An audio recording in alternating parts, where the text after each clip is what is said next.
Hello everybody. For this video, we will finish the proof for Theorem 5.2, which states that eigenvectors from distinct eigenvalues are linearly independent. This is a really neat application of proof by contradiction, which is why I think is a really good idea for everybody to see at least once. So here we go. Now, suppose you have distinct eigenvalues, and to proof by contradiction, we assume the opposite of the conclusion of that theorem. In other words, we're going to suppose that our set of eigenvectors from these distinct eigenvalues are linearly dependent. Well, if they're linearly dependent, then by theorem 1.7, at least one vector can be written as a linear combination of the preceding vectors. And in theory, to do this with the perfect general notation, we have to use, assuming the vector j is a linear combination of the preceding vectors, which is the vector I, vector 1, vector 2, all the way up to vector j minus 1. That's way too much notation to deal with. So for the sake of simplicity, we're just going to go ahead and say, hey, look, suppose v lambda 4 can be written as a linear combination of the first three vectors. So we have this relationship here with a some sort of linear dependence relation. Well, we have to make the assumption that this is the first vector that can be written as a linear combination of the preceding ones. And we can always do that because if there are more later on, who cares? We just want to take the very first one. What that means is that the first three in this specific case is linearly independent. Because if they're not, then my choice of v lambda 4 is a false choice in the first place. I should move down, really move up the index. This is how we're going to create our contradiction. Well, since we have a linear combination, what we can do is to work with the linear combination in two different ways. First of all, I'm going to take that linear combination and multiply by a. So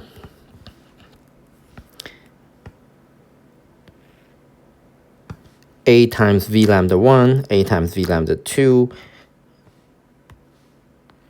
a times v lambda 3 equals to a times v lambda 4. But because these are eigenvectors, a v lambda 1 can be rewritten as lambda 1 v lambda 1. Similarly, lambda 2 v lambda 2, lambda 3 v lambda 3, and then lambda 4 v lambda 4. This is by the very property of eigenvectors. On the other hand, I'm going to take my linear combination right above and then multiply simply by lambda 4, which is some constant number. And I can always multiply a linear combination by a constant. So v lambda 4 times v lambda 1, lambda 4 times v lambda 2, lambda 4 times v lambda 3, lambda 4 times v lambda 4. Okay. What I have then is two equations, and being in the linear algebra class, we are very familiar with working with full equations. We're just going to go ahead and subtract these two equations. The result of this equation, the right-hand side is simply lambda 4 v lambda 4 minus lambda 4 v lambda 4. So I just get the 0 vector back. That one is easy. But everything else, we want to collect like terms and simplify with respect to your eigenvectors.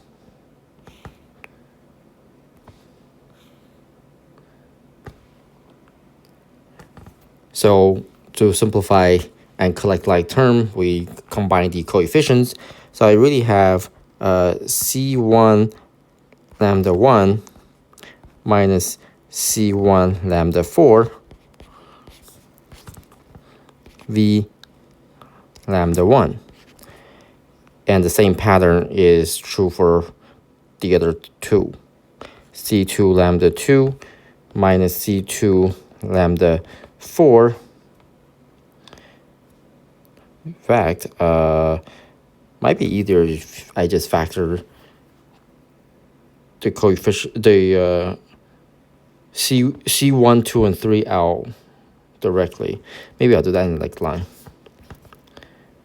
V lambda 2. And gotta move with a little bit.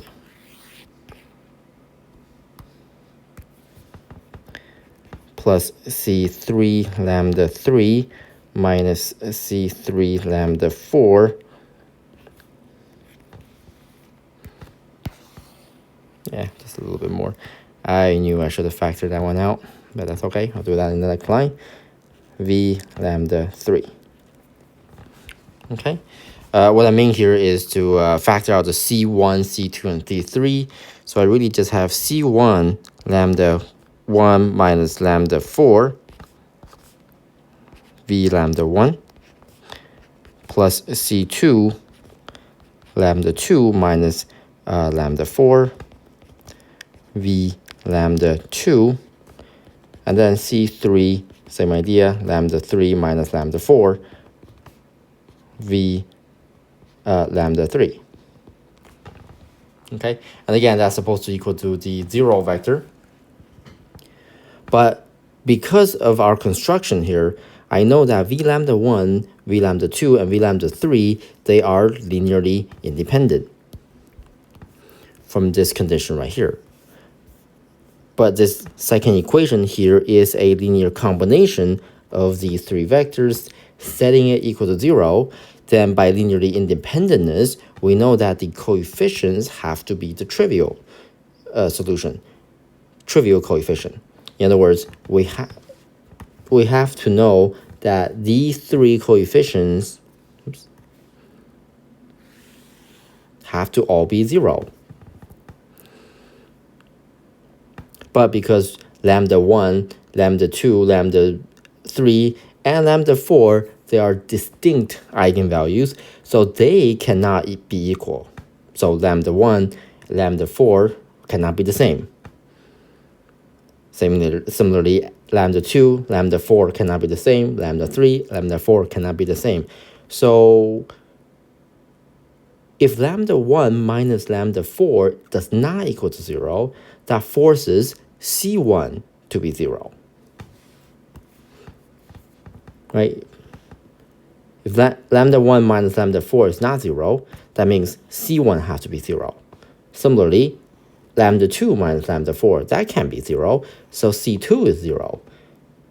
Lambda 3 minus lambda 4 is not 0, so C3 must equal to 0.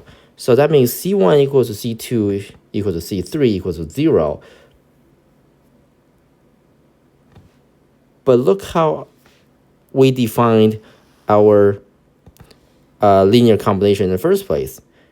Well, then V lambda 4 is equal to 0 V lambda 1 plus 0 V lambda 2 plus 0 V lambda 3. That equals to 0.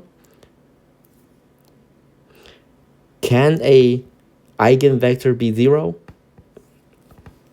Well, it cannot. Therefore, we have our contradiction. And because of this, our initial assumption that lambda 4 can be written as a linear combination of the first three vectors must be false. But again, our choice of lambda 4 here is entirely for the sake of simple notations here. So another way to say this is that no matter how you choose, no matter which one you choose as your quote-unquote the first eigenvector that can be written as a linear combination of the preceding eigenvectors, that choice cannot be true. So if you want to choose the next one, that also cannot be true. So if V lambda 4 doesn't work, how about V lambda 5? Well, same argument. V lambda 5 wouldn't work. How about V lambda 6? That wouldn't work.